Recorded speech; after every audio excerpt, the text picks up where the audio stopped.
Hello, welcome back to That's English. Yes, hello. Do you like what Ashley and I are wearing? They're called hoodies. Lots of people wear hoodies these days. Yes, especially when they relax or do sport.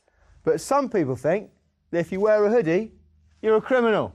So today's episode is all about crime, delitos. Yes, something happens in Cafe 27.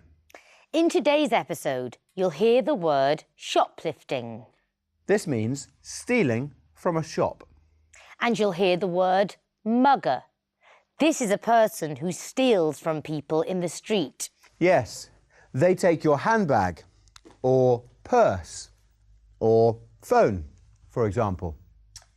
Now, while you watch, answer this question. What did Rob have to do at the police station?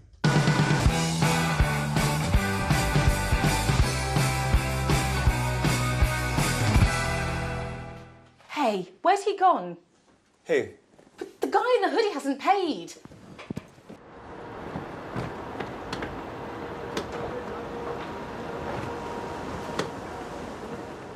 What did he have? He had a vegetarian breakfast and 2 cups of coffee. It's hard to believe, isn't it? That's the third person who hasn't paid this month. It's so annoying that we can't trust our customers. This area's not as good as it used to be. That's right. Look at the high street, which used to be so busy and exciting. Some shops have closed down. I heard that vandals broke into the old bakery last week. Most of these kids with a hoodie are criminals. No, they aren't. I know lots of nice people who wear hoodies. My friend Mick was here for a coffee yesterday. He wears a hoodie, but he's not a criminal. Yes, he seems like a nice person, a very nice person. Well, most of them are criminals. They have to steal to pay for their drugs. About 2 months ago, I was in the newsagents in East Street when I saw a youth in a hoodie. He looked very suspicious, and it was obvious that he was trying to shoplift. But he knew I was watching him. What happened? A friend of my mother's, Mrs. Rooney, who'd just bought a lottery ticket, put the change in her purse and left. The young man followed her out. Outside, I saw him snatch her purse and knock her over. Then he ran off. God, you okay? Did he hurt you? Was the woman okay? She was upset, of course, but luckily she didn't seem to be hurt. It's frightening how often this happens. It seems that no one is safe on the streets anymore. I had to go to the police station and give a description of the mugger. He was about 5'8" and quite slim, but it was impossible to see his face because he was wearing a hoodie. But I saw his hand, which had a tattoo of a snake. Can I help you? Yeah, where's the woman who works here? Hi. I was having breakfast here and got an urgent phone call from my mate. He was in trouble, so I rushed off and forgot to pay. I'm really sorry. It's wonderful to meet such an honest young man. You see? Not all young men in hoodies are criminals. Poor Mrs. Rooney. That mugger took her purse. I hope they catch him. Well, at least the guy in the cafe came back after he'd forgotten to pay. So, did you find the answer to our question? What did Rob have to do at the police station? I had to go to the police station and give a description of the mugger. That's right. He had to go to the police station to give a description of the mugger. But he couldn't see his face because he was wearing a hoodie. But not all people in hoodies are criminals. Of course they aren't. And we certainly aren't. When Rob was trying to describe the mugger to the police, he gave as much extra information as he could. Watch. But I saw his hand, which had a tattoo of a snake. He uses a relative clause with which. Yes, Rob says, I saw his hand, which had a tattoo of a snake. Here are some more examples from the video. Watch. My friend Mick was here for a coffee yesterday.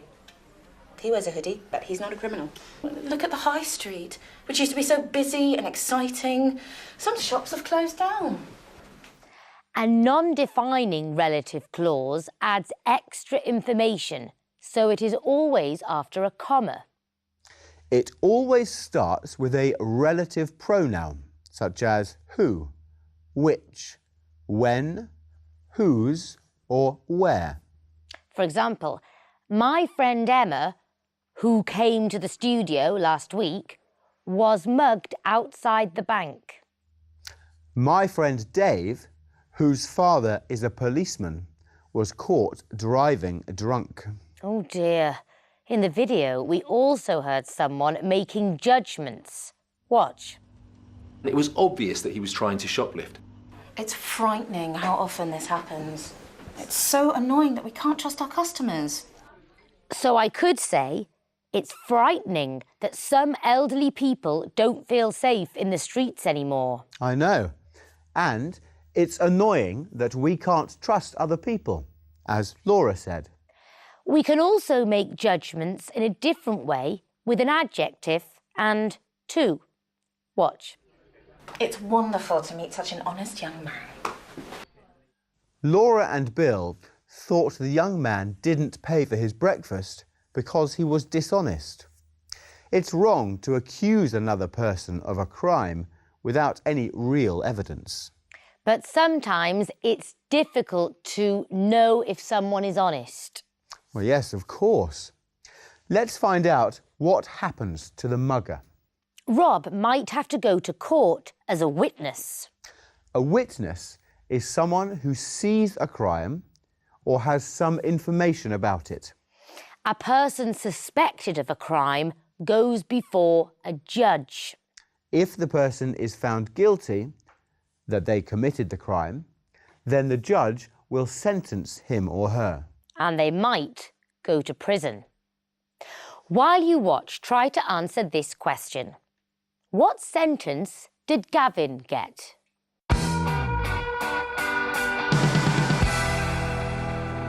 What can I get you? I'll have a Coke, mate.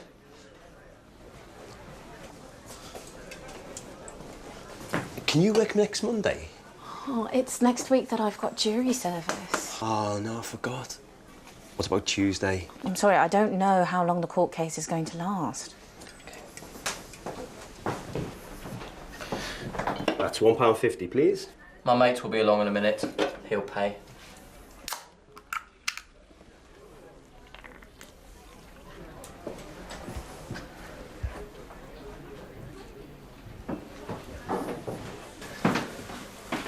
What's the matter? You look worried. That young man over there has got a snake tattooed on his hand.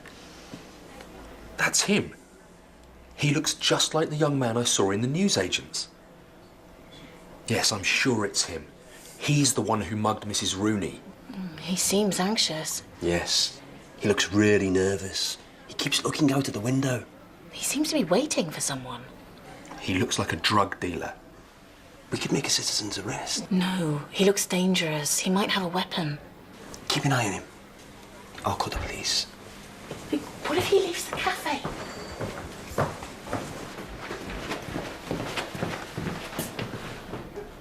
What are you looking at? Nothing. Do you want to order any food? I remember you. Yeah? So what? What are you going to do?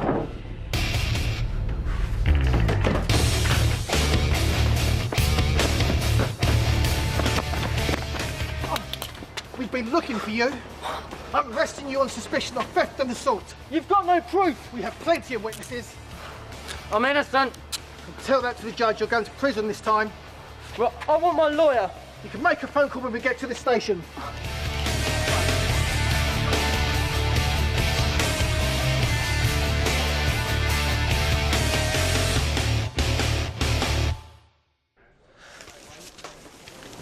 Do you remember Gavin, who was arrested in here? The judge sentenced him to 2 years. He'll be out on probation in 9 months. 9 months seems a very short sentence to me. Short? It seems like no sentence at all to me. 9 months is nothing. There should be proper punishment for muggers. He should be locked up for 10 years. Don't be silly, Rob. That would definitely turn him into a serious criminal. It seems to me that he needs help, not punishment. So what would you do? Ask him to say sorry? Give him a hug? Did you know that it costs £50,000 a year to keep a young man in prison? Wouldn't it be better to spend that money helping him stay out of prison? Well, I suppose you've got a point.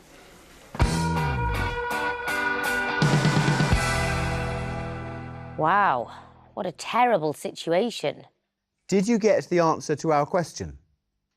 What sentence did Gavin get? The judge sentenced him to 2 years. So he was found guilty and he had to go to prison for 2 years.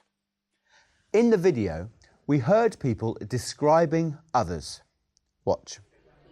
You look worried. He looks really nervous. No, he looks dangerous. Did you notice? You can use look and an adjective to describe someone's appearance at a certain moment. Annabelle looks serious today. Ashley. We can also use look like and a noun. Watch. He looks just like the young man I saw in the newsagents. He looks like a drug dealer. Annabelle looks like a criminal in her hoodie today. Or Ashley looks like a teenager in that hoodie. In the next scene, Laura describes Gavin using the word seem. Watch. He seems anxious. Laura said he seems anxious, but she could also say he looks anxious. Look refers more to the physical appearance and seem to the impression the person gives. At the end of the video, Laura and Rob were discussing prisons. Laura seems to think they are a waste of money. We asked some people in the street if they think prisons are really useful institutions. Well, they do keep, they're for the, obviously bad people, but I do know friends who have been in prison and they probably sometimes have a better life inside than they do out. I think there's probably, for a lot of people who get put into prison, a better way that they can be dealt with, even if that's giving back to the community through community service. I think that's probably a much more effective way to rehabilitate someone than locking them up for 20 years probably is. But obviously it depends on what the crime they committed was. We need to, as a country, I think we need to focus more on restorative justice, if that's what I'm after. Basically breaking the cycle. I know there are a couple of people I know who are inside, and when they come outside, they don't have anything else to do but to commit crimes, and they're going to go back in. I don't rely on prisons. I mean, crimes and everything can be punished in different ways, but prisons nowadays is kind of like an excuse for someone to just get free food and free beds.